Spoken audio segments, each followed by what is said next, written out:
তাহলে এ to Z GS সেন্টারে সবাইকে স্বাগত জানিয়ে আজকে আমাদের লাইভ ক্লাস শুরু করছি। আজকে আমাদের আলোচনার বিষয়বস্তু হচ্ছে মানব শরীরের প্রধান রেচনাঙ্গ কিডনি। তাহলে আমরা আজকে কিডনি সম্পর্কে আলোচনা করব। তাহলে আমরা কি জানি যে মানব শরীরে যে রেচনাঙ্গগুলো রয়েছে তার মধ্যে প্রধান রেচনাঙ্গের নাম হচ্ছে কিডনি। তাহলে আমাদের প্রধান রেচনাঙ্গের নাম কি? কিডনি বা বৃক্ক। মানব কিডনি রয়েছে কটা? দুটি। তাহলে এখানে চিত্রে আমরা একে দেখিয়ে দিয়েছি, একটা ডান সাইডে থাকে আর একটা বাম সাইডে থাকে, অর্থাৎ মানব শরীরে কিডনির সংখ্যা হচ্ছে দুটি। আর এই দুটি কিডনির ওজন হচ্ছে 140 থেকে 150 গ্রাম। তাহলে দুটি কিডনির ওজন কত হবে? টোটালে 140 থেকে 150 গ্রাম হয়ে থাকে। ঠিক আছে, তাহলে আমাদের শরীরে প্রধান রেচনাঙ্গের নাম কি আছে? কিডনি। তাহলে এর ওজন হচ্ছে 140 থেকে 150 গ্রামের মতো হয়ে থাকে। তবে মানব শরীরে এই দুটো কিডনির মধ্যে যদি একটা কিডনি না থাকে তবুও স্বাভাবিক জীবনযাপন করতে পারবে। ঠিক আছে, তাহলে আমাদের দুটো কিডনির মধ্যে যদি একটা কিডনি নষ্ট হয় বা একটা কিডনি বাদ যায় তাহলে আমরা স্বাভাবিক জীবনযাপন করতে পারি। তাহলে আমরা আমাদের কিডনির যে গঠনগত অংশগুলো আছে সেইগুলো আমরা প্রথমে আলোচনা করব। তাহলে চিত্রে আমরা এখানে দেখতে পাচ্ছি কিডনির একদম ওপরের দিকে যে পাতলা আবরণ রয়েছে তার নাম হচ্ছে পেরিটোনিয়াম। কি আছে? পেরিটোনিয়াম।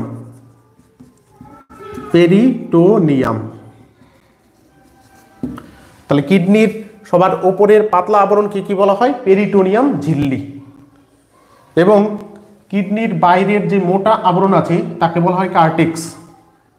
তাহলে আমরা চিত্রে এখানে দেখিয়ে দিয়েছি কার্টেক্স।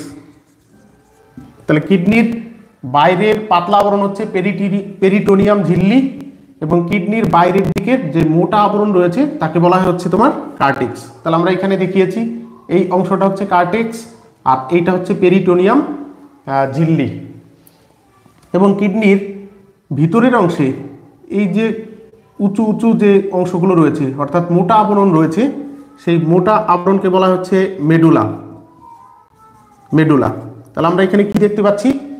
কিডনির ওপরের যে অংশ রয়েছে সেটা হচ্ছে ত্রিস্তর বিশিষ্ট বা আবরণ বিশিষ্ট। সব থেকে বাইরের যে আবরণ রয়েছে সেটার নাম হচ্ছে পেরিটোনিয়াম ঝিল্লি, পাতলা আবরণ, এবং বাইরের দিকের মোটা আবরণকে বলা হয় কার্টেক্স, এবং ভিতরের অংশে যে মোটা আবরণ রয়েছে সেই অংশটাকে বলা হচ্ছে তোমার মেডুলা।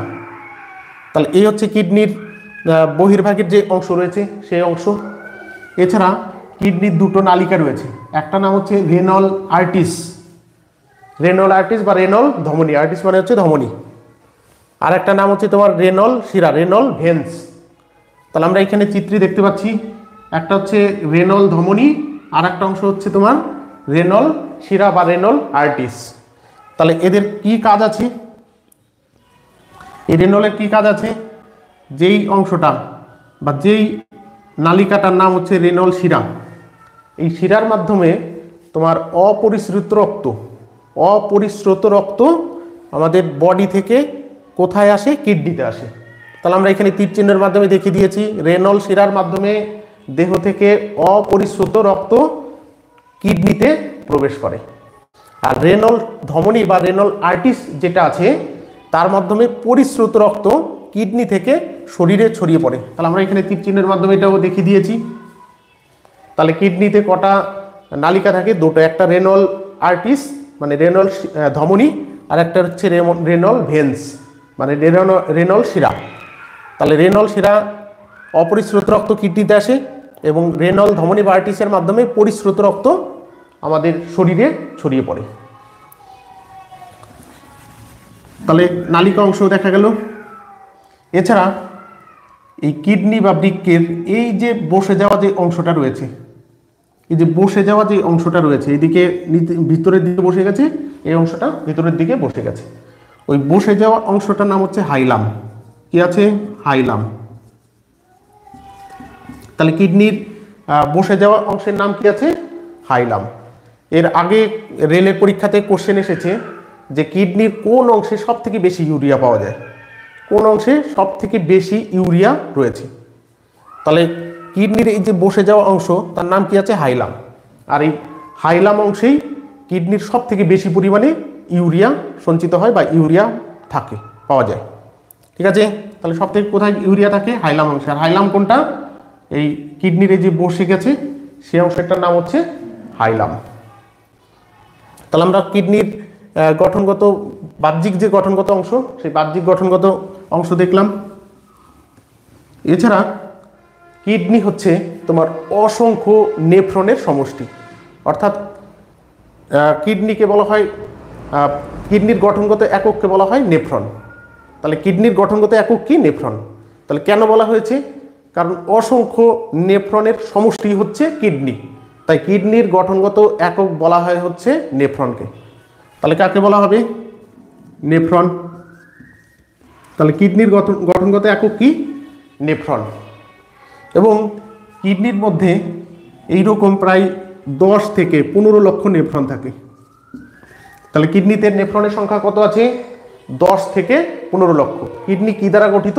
নেফ্রনের সমষ্টি, অর্থাৎ কিডনির গঠনগত একক হচ্ছে নেফ্রন। তাহলে এরকম 10 থেকে 15 লক্ষ নেফ্রন তোমার কিডনিতে লক্ষ্য করা যায়। ঠিক আছে,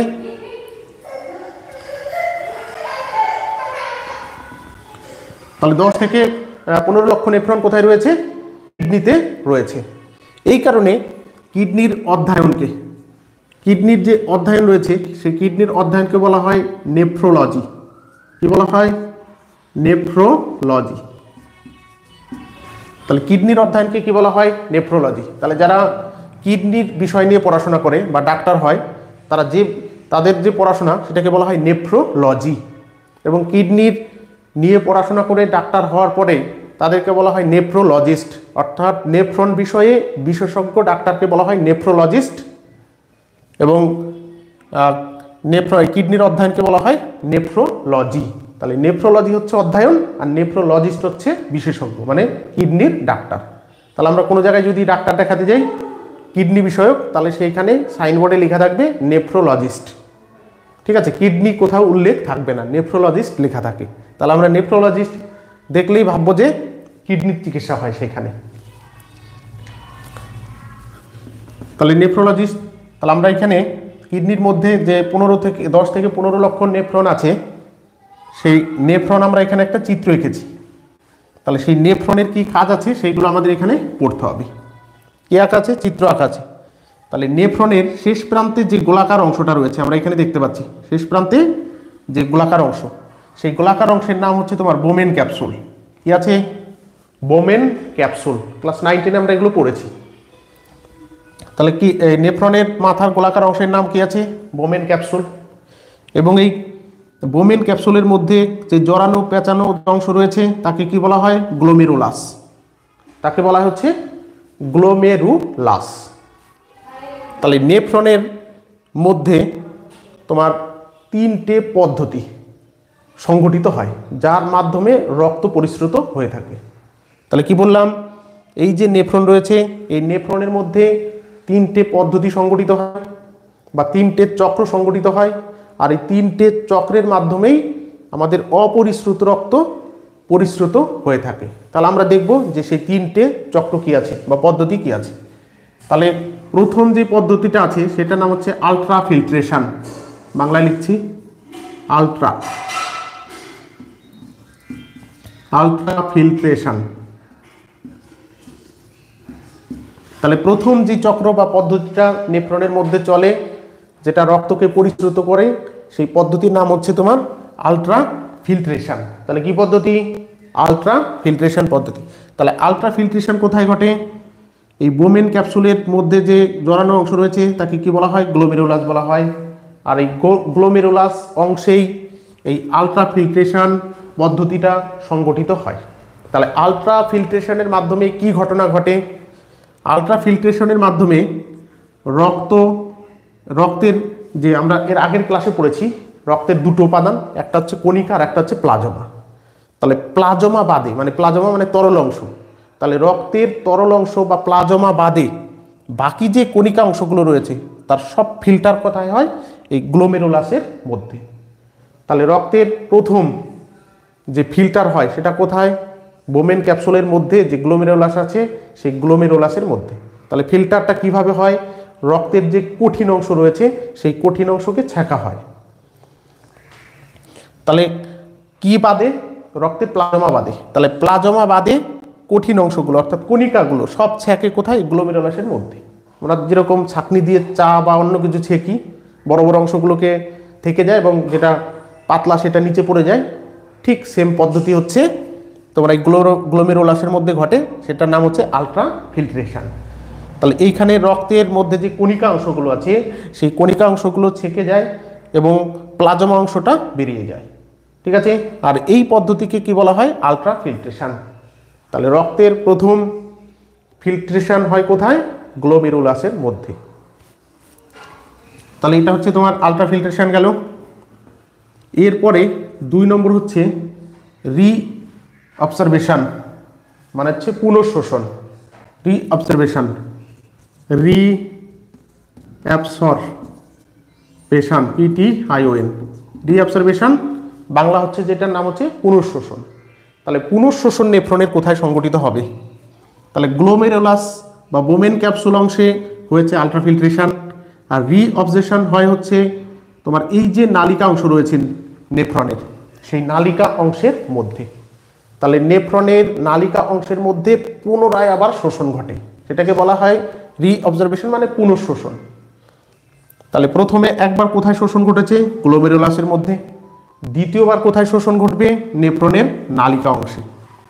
তাহলে নালিকা অংশের মধ্যে রক্তের যত উপাদান আছে সমস্ত উপাদানের শোষণ হয়, অর্থাৎ ফিল্টার হয় বা ছেঁকা হয়। তাহলে কোন অংশে, এই নালিকা অংশের মধ্যে। নালিকা অংশের মধ্যে এখান থেকেই তোমার এর বিগত বছরে NTPC রেলে কোশ্চেন এসছে যে আমাদের শরীরের কোন অংশে রক্তের 2 বার শোষণ হয়। তাহলে সেই আনসারটা হবে নেফ্রন। তাহলে নেফ্রনের গ্লোমেরুলাসের মধ্যে একবার হলো, যেটা আলট্রা ফিল্ট্রেশন বলা হলো, এবং এই নালিকা অংশের মধ্যে রক্তের আবার ফিল্ট্রেশন হলো, ফিল্টার হলো বা ছেঁকা হলো, সেটা কি বলা হলো, রিঅবজারভেশন, মানে পুনঃশোষণ, দ্বিতীয়বার শোষণ, ঠিক আছে। এছাড়া 3 নম্বর যে ঘটনা বা চক্রটা এখানে ঘটে থাকে সেটা হচ্ছে ডায়ালিসিস। ডায়ালিসিস, তাহলে 3 নম্বর যে চক্রটা নেফ্রনের মধ্যে সংঘটিত হয় সেটা কি আছে, ডায়ালিসিস। তাহলে ডায়ালিসিস পদ্ধতি কি হয়, ডায়ালিসিস পদ্ধতিতে তোমার নেফ্রনের মধ্যে থেকে পরিস্রোত রক্ত তোমার রেনল ধমনির মাধ্যমে শরীরে চলে গেল, তীরচিহ্নের মাধ্যমে দেখিয়েছি। তাহলে শেষ যে ধাপ সেটা ডায়ালিসিস। ডায়ালিসিসের মাধ্যমে নেফ্রন থেকে রক্ত পুরোপুরিভাবে পরিস্রুত হয়ে রেনল ধমনির মাধ্যমে শরীরে ছড়িয়ে পড়ে এবং দূষিত উপাদান অর্থাৎ ইউরিয়া, অ্যামোনিয়া, জল, এইগুলো তোমার মূত্রনালীর মাধ্যমে অর্থাৎ ইউরেটারের মাধ্যমে আমাদের শরীর থেকে বাইরে ইউরিনের মাধ্যমে, মানে মূত্রের মাধ্যমে বেরিয়ে আসে। তাহলে এইভাবে তোমার কিডনি তার সমস্ত কাজটা করে থাকে, অর্থাৎ একদিকে রক্তকে পরিশ্রুত করছে আর একদিকে রক্তের দূষিত উপাদানগুলোকে মূত্রের মাধ্যমে বাইরে বের করে দিচ্ছে। তাহলে আমরা এখান থেকে কিডনির কি কি কাজ পেলাম, কিডনির প্রধান 2টো কাজ, একটা হচ্ছে রক্তকে পরিশ্রুত করা, 2 নম্বর হচ্ছে আমাদের শরীরে বা রক্তের যে দূষিত উপাদানগুলো সেইগুলোকে মূত্রের মাধ্যমে বাইরে বের করে দেওয়া, অর্থাৎ মূত্র উৎপাদন করা, ঠিক আছে। তাহলে কিডনির কটা কাজ, 2টো, রক্ত পরিশ্রুত করা এবং মূত্র উৎপাদন করা, আর মূত্রের মাধ্যমে শরীরের দূষিত পদার্থগুলোকে বাইরে বের করে দেওয়া। এটা হচ্ছে তোমার কিডনির প্রধান কাজ। তাহলে আমরা এখান থেকে নেফ্রনের বিষয়গুলো জেনেছি। নেফ্রনের বোমেন ক্যাপসুলের মধ্যে গ্লোমেরুলাস, যেখানে আলট্রা ফিল্ট্রেশন অর্থাৎ রক্তের প্রথম ফিল্টার হয় ছেঁকে, দ্বিতীয়বার হচ্ছে রিঅবজারভেশন, পুনঃশোষণ, সেটা হচ্ছে নালিকা অংশে, তৃতীয় হচ্ছে ডায়ালিসিস। ডায়ালিসিসে একদম পরিশ্রুত রক্ত রেনল ধমনির মাধ্যমে শরীরে এবং ইউরিটারের মাধ্যমে দূষিত পদার্থ এবং ইউরিন আমাদের বাইরে প্রস্রাবের মাধ্যমে বেরিয়ে আসে। তাহলে আমরা কিডনির গঠনগত যে অংশ সেই অংশগুলো দেখলাম। এরপরে কিডনির আরও কয়েকটি বিষয় রয়েছে, সেগুলো দেখব আমরা। তাহলে সেই বিষয়গুলো হচ্ছে যেমন কিডনি থেকে যে নালিকাটা বাইরের দিকে বেরিয়ে আসছে সেটাকে বলা হয় ইউরেটর। ইউরিটার কি নাম? ইউরিটার। তাহলে ইউরিটার কি করে? এই কিডনি থেকে যে দূষিত উপাদান ইউরিয়া, অ্যামোনিয়া, জল ইত্যাদি তোমার এই ইউরিটারের মাধ্যমে বেরিয়ে এসে কোথায় জমা হয়? ব্লাডারে। তাহলে এই যে গোলাকার যে অংশটা রয়েছে এটা কি নাম? ব্লাডার। ব্লাডার। তাহলে সেই পদার্থগুলো কোথায় জমা থাকে? অর্থাৎ মূত্ররূপে যে পদার্থ সেটা কোথায় জমা থাকে? ব্লাডারে সঞ্চিত থাকে। তাহলে কিডনি থেকে মূত্র নির্গত হয় ইউরিটারের মাধ্যমে, আর মূত্রের মধ্যে তো দূষিত উপাদান থাকে, ইউরিয়া, অ্যামোনিয়া, জল, সেটা ইউরিটারের মাধ্যমে কোথায় এসে জমা হয়? ব্লাডারে এসে জমা হয়। অর্থাৎ মূত্র কোথায় সঞ্চিত থাকে? ব্লাডারে সঞ্চিত থাকে। সাধারণত আমাদের 1/2 ml মূত্র সঞ্চিত থাকতে পারে। তাহলে সর্বোচ্চ আমাদের কত ml মূত্র এখানে সঞ্চিত থাকতে পারে? প্রায় 2.5 ml মূত্র এখানে সঞ্চিত থাকতে পারে। এবং শেষে কি রয়েছে? ইউরিথেরা। ইউরিথেরা, এবং ইউরিথেরার মাধ্যমে মূত্র বেরিয়ে আসে। তাহলে কার মাধ্যমে? ইউরেথেরা। তাহলে ইউরিথেরার মাধ্যমে কি হয়? মূত্র আমাদের শরীর থেকে বাইরের দিকে বেরিয়ে আসে। তাহলে আমরা এখানে দেখলাম মূত্র কিডনি থেকে ইউরিটারের মাধ্যমে ব্লাডারে জমা হয় এবং ব্লাডার থেকে ইউরিথেরার মাধ্যমে বাইরে নির্গত হয়। আমরা লক্ষ্য করেছি যে যারা বাচ্চা শিশু তারা বারে বারে টয়লেট করে। কেন করে? এর কারণ হচ্ছে তাদের এই যে ইউরিথেরা রয়েছে, এই ইউরিথেরা হচ্ছে অপরিণত বা ইউরিথেরার গঠন সম্পূর্ণ হয়নি। এই কারণে বাচ্চারা মূত্র কন্ট্রোল করতে পারে না, অর্থাৎ সঞ্চিত রাখতে পারে না। অর্থাৎ অপরিণত ইউরিথেরার জন্য বাচ্চারা যখন তখন টয়লেট করে দেয়। তাহলে এগুলো আমাদের জেনে রাখা দরকার। তাহলে এই গেল হচ্ছে কিডনির। তাহলে এখান থেকে কি বেরোবে? মূত্র, মানে হচ্ছে ইউরিন। তাহলে আমরা দেখে নিই যে মূত্রের উপাদান সম্পর্কে, অর্থাৎ মূত্রের মধ্যে কি কি রয়েছে। তাহলে কি দেখবো আমরা? মূত্র বা ইউরিন। তাহলে মূত্রের মধ্যে কত শতাংশ? 95% জল থাকে। তাহলে আমাদের মূত্রে কত শতাংশ জল থাকে? 95%। মূত্রের মধ্যে 2% থাকে ইউরিয়া। ইউরিয়া। তাহলে মূত্রে কয় শতাংশ ইউরিয়া থাকে? 2%। এছাড়া মূত্রের মধ্যে পটাশিয়াম আয়ন, হাইড্রোজেন আয়ন ইত্যাদি থাকে। Potassium ion, hydrogen ion. আর এই পটাশিয়াম আয়ন আর হাইড্রোজেন আয়ন থাকার জন্য মূত্র হচ্ছে তোমার আম্লিক হয়। কি হয়? মূত্র আম্লিক। তাহলে আম্লিক মানে মূত্রের পিএইচ কত? মূত্রের পিএইচ হচ্ছে 4.8 থেকে 7.2। তাহলে মূত্রের পিএইচ হচ্ছে 4.8 থেকে 7.8। তাহলে যারা লাইভ দেখছো তারা অবশ্যই শেয়ার করে দেবে যাতে অনেকের কাছে পৌঁছায়। আমরা প্রায় দিনই এখন লাইভে আসবো এবং বিভিন্ন সাবজেক্ট পড়ানো হবে। কোনোদিন বায়োলজি, ফিজিক্স, কেমিস্ট্রি, জিওগ্রাফি, বিভিন্ন সাবজেক্ট পড়ানো হবে এবং আমাদের যে বিষয় পড়ানো হবে সমস্ত বিষয় একদম ফাউন্ডেশন, অর্থাৎ ভিত থেকে সমস্ত বিষয়গুলো পড়া হবে। ঠিক আছে? তাহলে মূত্রের পিএইচ হচ্ছে 4.8 থেকে 7.2। তাহলে মূত্র কি আছে? মূত্র হচ্ছে আম্লিক। কেন আম্লিক? কারণ এতে পটাশিয়াম আয়ন এবং হাইড্রোজেন আয়ন থাকে। এই কারণে হচ্ছে তোমার মূত্র আম্লিক হয়। এছাড়া কিছু আনুষঙ্গিক কোশ্চেন এখান থেকে আসে যে কিডনিতে যে পাথর জমে, কিডনিতে যে পাথর জমে সেই পাথর কিসের তৈরি? সেই পাথর তৈরি হচ্ছে calcium oxalate. Calcium oxalate. Oxalate.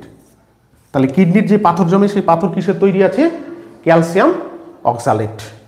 তাহলে কিডনির পাথর হচ্ছে ক্যালসিয়াম অক্সালেটের তৈরি। তাহলে এইগুলো হচ্ছে আমাদের কিডনির যে বিষয় রয়েছে সেই অংশগুলো। তাহলে বাকি যে অংশগুলো রয়েছে সেই অংশগুলো আমরা দ্বিতীয় ক্লাসে ফের আলোচনা করব। তাহলে আজকের মতো লাইভ ক্লাস এখানে শেষ করা।